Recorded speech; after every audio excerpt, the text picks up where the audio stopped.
What's up everybody, it is Generalkidd here. How's everyone doing today? So for today's video, we got a pretty cool Halo 4 glitch that my friend A11 and my other friend Tucker found.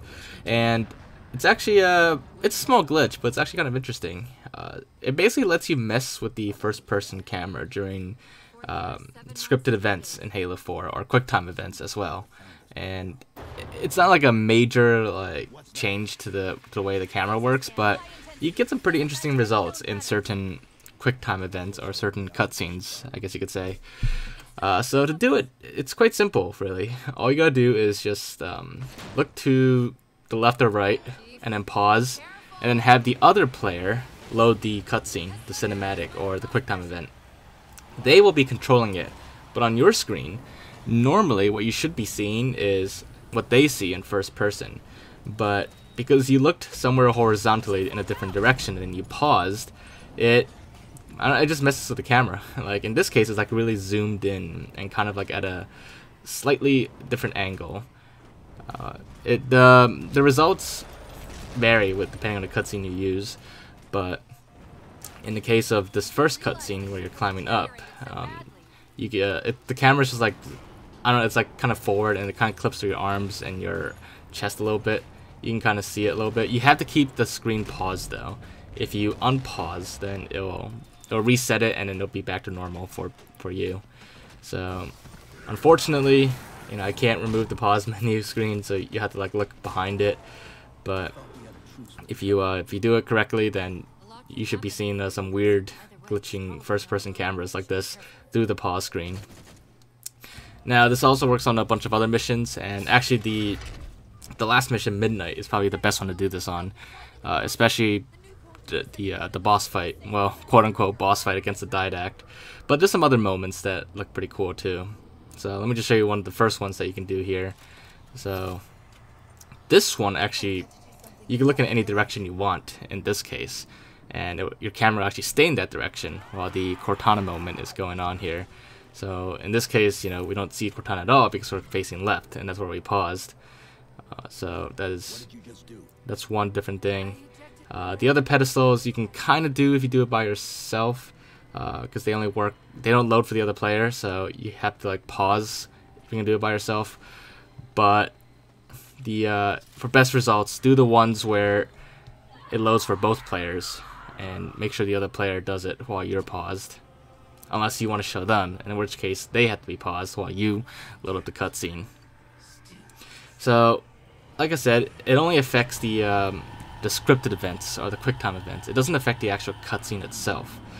So it's like right here, what you see here, it won't affect this. It will only affect the stuff that's actually like in partial gameplay, where you're in your first-person camera.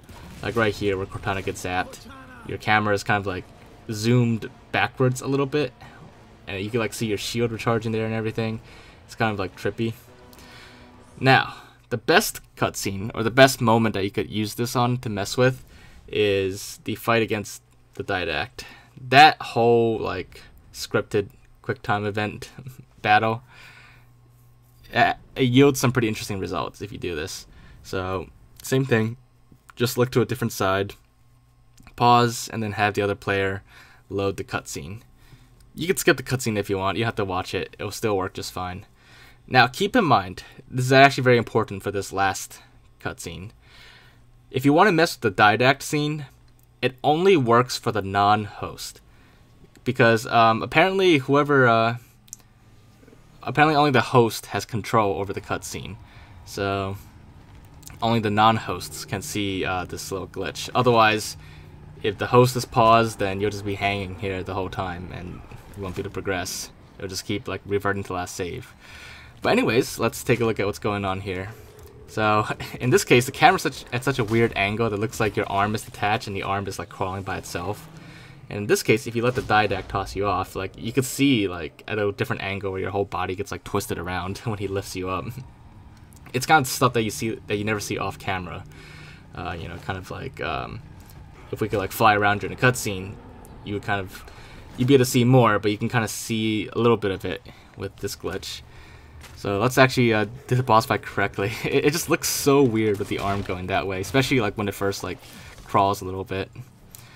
But yeah, so for the rest of this, it doesn't you won't see too many other odd things for the rest of this cutscene. You'll still see like part of the detached arms, but at this point the camera will be kind of zoomed in a little bit, or at like a different angle. It'll be, I think it's like slightly clipping in, because when you get up to the bomb, it looks normal at first at this point, but the bomb is actually like out of your camera's view, so I think it's a little bit forward, kind of.